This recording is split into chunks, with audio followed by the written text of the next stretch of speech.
Hello and welcome to the channel chart sickles. और screen पर आपको निफ्टी फिफ्टी का चार्ट देख रहे हैं। जैसे कि मंथली क्लोजिंग और वीकली क्लोजिंग दोनों आ जा चुकी हैं। और देखते हैं चार्ट में ये आगे क्या करने की कोशिश कर रहा है।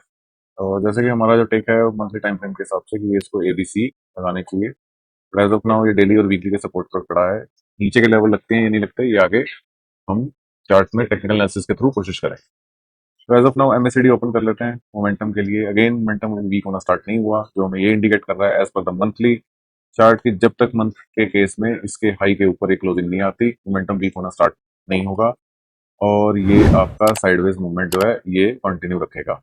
जिस साइड भी ब्रेकआउट हो जाएगा मार्केट उस तरफ निकल सकती है। अगर तो ये डेली वीकली का सपोर्ट नीचे ब्रेकआउट क्लोज हो जाता है तो नीचे के डिमांड पर हिट हो सकते हैं।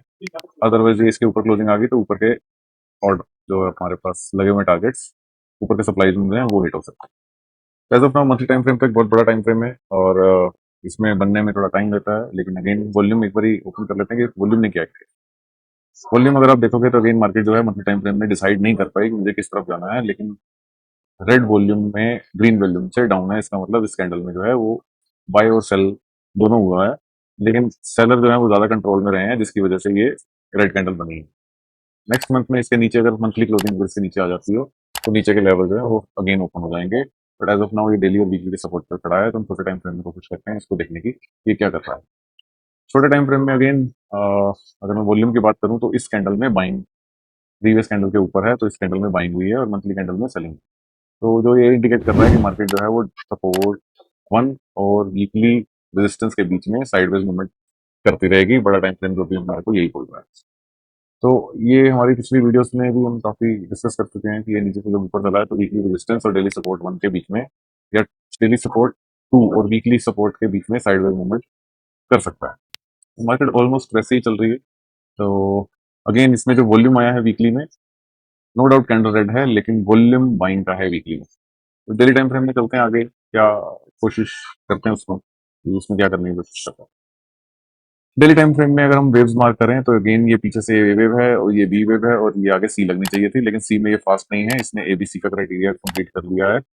और डेली में अगर आप वॉल्यूम चेक करोगे तो इसमें कंफर्म्ड बाइंग के वॉल्यूम आ चुके हैं। हॉरिजॉन्टल लाइन दिखा देता हूं। पिछले काफी महीनों से आपके पास ये जो अभी करंट में वॉल्यूम आया है ये मुझे दिख ही नहीं रहा है। आई थिंक तो ये तो इतना तगड़ा वॉल्यूम ही नहीं है ये जो नीचे लगा। तो जो मुझे ये इंडिकेट कर रहा है कि डेली टाइम फ्रेम में जो ट्रेडर्स हैं उनको बाहर करने के लिए नीचे एग्जिट करने के लिए उनको ये स्टॉप लॉस हिंटिंग के लिए मार्केट नीचे जा रही है और रिटेस्ट पे इसको बाय होना चाहिए।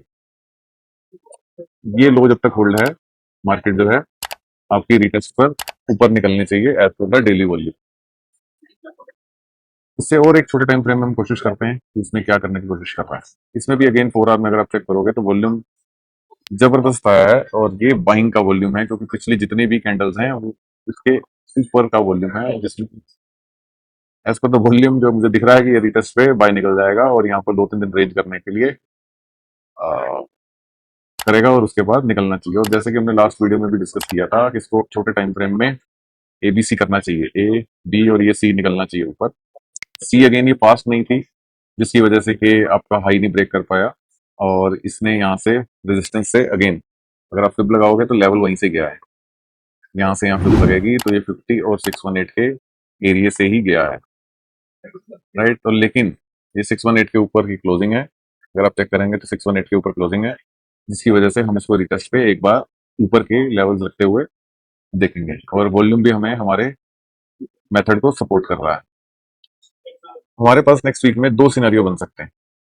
क्या क्या बन सकते हैं वो हम डिस्कस करते हैं। 4 आवर में भी इसको विजिबिलिटी ऑन कर देते हैं ताकि हमारे को रेजिस्टेंस जो है 4 आवर में भी दिखता रहे। 4 आवर में चलते हैं, वहां पे हमारे को थोड़ी सी पिक्चर जो है ज्यादा क्लियर है।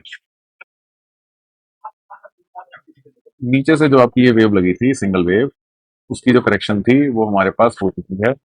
करेक्शन जो है वो मिनिमम में एबीसी चाहिए होता है तो वो हमारे पास एबीसी क्लियर आ चुका है।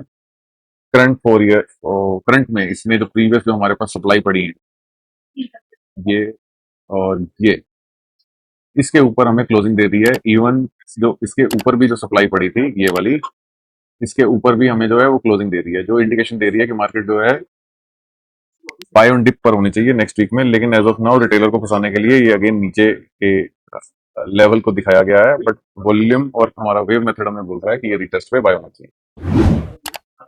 नेक्स्ट वीक में जो हमें मूव नजर आ रहा है वो अगेन ये बी और ये आपका सी। ये जो आपका नीचे जो सपोर्ट लगा हुआ है, अगर मैं इसको मार्क करूं तो 20, एक मिनट मैं क्रॉस चेक कर लेता हूँ। ये आपका जो सपोर्ट है 23,429 से लेके 23,355, ये आपका 4 ईयर का सपोर्ट है। मार्केट जो है वो यहाँ पर अपना टाइम स्पेंड करना चाहिए, उसको यहाँ पर आकर टाइम स्पेंड करना चाहिए और उसके बाद ये ऊपर निकल जाना चाहिए। जो वॉल्यूम हमें इंडिकेट कर रहे हैं वो यही बता रहे हैं। अगेन जब तक ये लो होल्ड है 4 आवर में, तो नीचे का सपोर्ट 2 जो है वो हिट नहीं कर सकता। एक सिनारियो ये भी बन सकता है कि अगर इसको वेव मार्क की अगर मैं बात करूँ तो दोनों वेव्स बन सकती हैं। ये WX, Y, X और Z भी लगा सकता है। वॉल्यूम मुझे नहीं अलाउ कर रहा कि मैं ये WX, Y, X, Z देखूं, लेकिन फिर भी हमें मार्केट में एक पॉसिबिलिटी लेके चलनी पड़ती है दोनों साइड की कि क्या कर सकती है। जेड वेव फास्ट होनी चाहिए, ये ऊपर से फास्ट ही आ रही है। ये लो अगर ब्रेक हो गया तो ये नीचे का सपोर्ट जो है वो टेस्ट हो सकता है। तो अभी फिलहाल के लिए हम ये लेवल देखेंगे, डिलीट सपोर्ट 1, यहाँ से बाइंग। उसका रीजन 4 आवर में वॉल्यूम गेन इतना जबरदस्त आया है, बाय का वॉल्यूम है। डेली में भी सेम केस है, बाय का वॉल्यूम है। मार्केट यहाँ पर टाइम स्पेंड करने के बाद ऊपर निकलनी चाहिए। और वीकली में भी बाइंग का वॉल्यूम है, प्रीवियस ग्रीन कैंडल के ऊपर है। नो डाउट कैंडल रेड है, लेकिन इसमें बाइंग का वॉल्यूम है। तो नेक्स्ट वीक में मार्केट जो है वो यहाँ पर कहीं आकर पूरा वीक जो है वहीं पर टाइम स्पेंड करे। वीकेंड पे, वीक के लास्ट में या एक दो दिन पहले यहाँ पे ग्रीन कैंडल बंद करे और उसके नेक्स्ट वीक में इसको ऊपर निकलना चाहिए। मंथली यहाँ थोड़ा सा सपोर्ट नहीं कर रहा है हमारे मेथड को, बट दिखते हैं, लेट्स सी। मंथली ज्यादा ऊपर नहीं पड़ा इसके ऊपर क्लोज करने के लिए। जैसे ही मंथली इसके ऊपर क्लोजिंग आ जाएगी इस दो दो एरियाज के ऊपर, मार्केट जो है वो बुल स्ट्रक्चर में मंथली में भी शिफ्ट हो जाएगी और उसका मोमेंटम भी वीक होना स्टार्ट हो जाएगा। तो अभी के लिए फिलहाल दोबारा 4 आवर में चलते हैं। तो हमारे पास दो सिनारियो हैं। पहला ये 4 आवर का सपोर्ट है, ये तो इंटरनल सपोर्ट है। ये आप डे वन का ही कंसीडर करें तो ज्यादा बेटर है। ये हमारे पास दो वेव खड़ी हैं, WX, Y, X और Z, ये लग सकती है।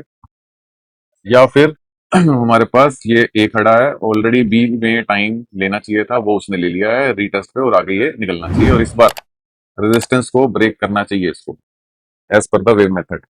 फाइनल कंफर्मेशन जो है वो इसके ऊपर आएगी जैसे ही इसके ऊपर क्लोजिंग आ जाती है। आपके दो लेवल लगा दिए हैं, 24,400 और 500 के ऊपर क्लोजिंग आ जाती है तो हमारे पास वो डबल कंफर्मेशन रहेगी ऊपर। तो एज ऑफ नाउ मैं इसको ऐसे ही देख रहा हूँ कि ABC करके ऊपर निकलना चाहिए और इंटरनल टाइम फ्रेम में भी सही नहीं बन रहा है।